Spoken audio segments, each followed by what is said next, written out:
Welcome back to the channel. Got a little update today on the Charger. We've got the car set up on the dolly. We're working into some body fit, so I'll walk around and show you what's going on. So we've got the entire frame has been painted. All the suspension has been put together, essentially final. Coilovers are installed, everything. The body, we just pulled it out of the rotisserie. So it was in the rotisserie on its side. We were able to finish up a bunch of the stuff underneath, do some body work to the rockers and bedline the entire floor. Now it gets mated down to the chassis for good. So it's nice when we start to be able to check some things off the list. Final tight, final tight. It's always a good feeling. We've got it set up in this cart right now, which is super handy for doing body work. We actually just set this up. We had these casters from somebody gave them to us, so we were able to use a lot of what we had.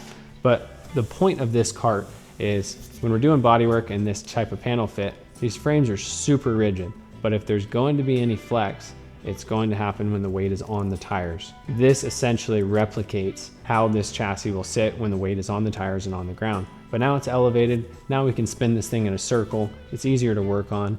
We can mask everything off. So we've got saran wrap on everything that we can just to keep it all protected because there's a lot of dust and wet sanding and stuff to come.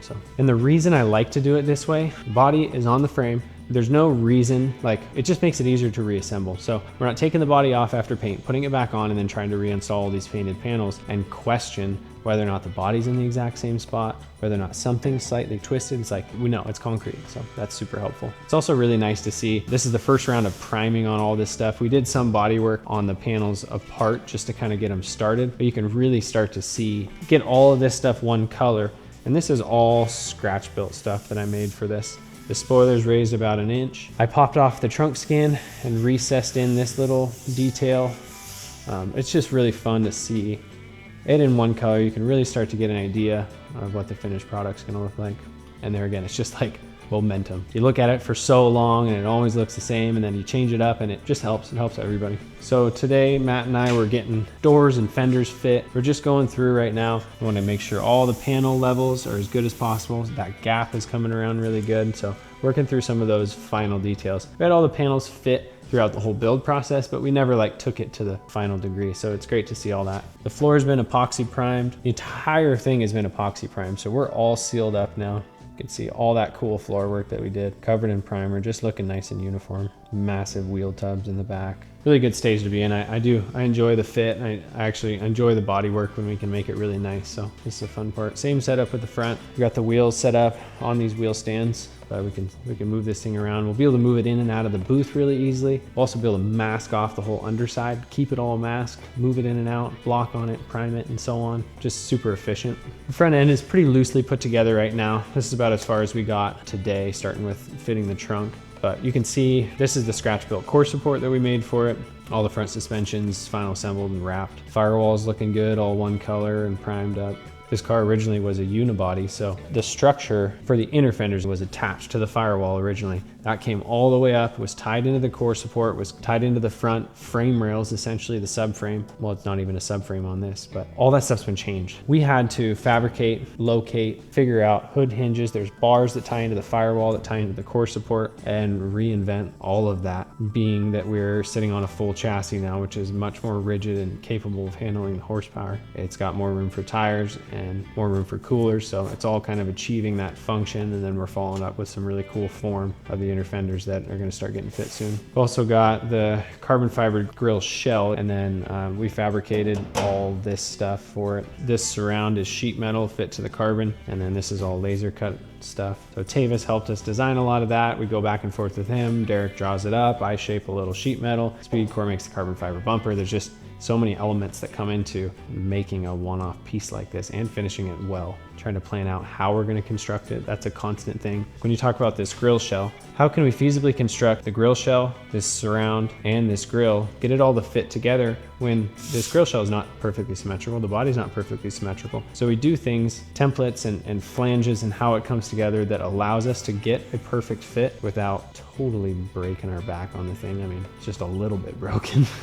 When you're going around and fitting these cars, you want to start with the doors, because basically the quarter panel and the rocker is fixed. There's no adjustment built into those. So you start with the doors, you set your gap at the back and the bottom, set your level down the side, and then you can kind of work forward from there and you do the best you can to fit the fender to now where the door is without adjusting the door, because we're working off this concrete spot. So kind of working your way forward. Next thing is going to be to fit the hood, get the hood hung on here. We've got the hood. So this is that section of the, that's actually a really good visual on how much this firewall was moved back and the hood was extended. So essentially this was the back, you could see the back side of this weld seam. This was the back side of the original hood. And then I built this entire rear section because we moved the firewall. There's that 6-ish inches. Moved the firewall back to push the engine back, which allowed us to put the engine, the supercharged engine, underneath the stock hood. So a good time to see that. Now that the engine's out and I can get inside with the hood closed, I can go through and see how much clearance I have for all this stuff and kind of like check the fit. Check the fit. Kind of started some of the initial body work and clean up underside of the hood. We welded in all these holes and just tried to clean up what was there without having to scratch build an entire inner. So it's good. We got to make forward motion every day if we're going to make it to SEMA. So it's a real challenge. It's kind of in the front of our mind to keep pushing on this thing. We're a long ways. I mean, it's been wired and plumbed and fired and everything, but it's going to get down to the wire, I'm sure. Going to start bringing the seats to the upholstery shop, bring the dash to the upholstery shop so they can start working on the dash pad. So when the dash goes in, trying to just stay as far ahead, send the steering wheel out to get wrapped, try to get all this stuff done that doesn't feel necessary right now, but it's got to get done. So it's a trick to manage. But we'll see. You'll know by now if this actually happened or not. But apparently, we're going to do good. We got a spot. We got a place to go. I'll say that. You can say everything because it's not going to be released till later. Yeah, but they might get mad at me because they told me don't say anything. It's all good. We're hoping to go to SEMA. So that's the hope. We got the date. We got a deadline now, and that's what we're shooting for. This is another shock. I talked about some things they did for us on the podcast and I didn't mention them. So he was joking, but he hit me up and goes, hey, nice mention some guy's 3D scan. So I was trying to get him talking into doing this little Polmax job for me. I was like, I promise to mention you on everything going forward. So anyways, the guys at J-Rod and Custom Polmax this beautiful bead for me because I got a little too far ahead of myself and put a bunch of shape into this panel before I ran it through the bead roller, so I couldn't do it in my machine now. But Jared's got a Polmax, so they did a really nice job on this. This is something else I've wanted to do for a long time and now get a chance to because this bead actually will carry all the way around on the firewall. So it's gonna be really cool.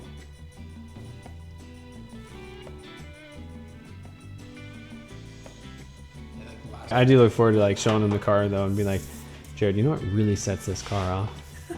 This bead right here.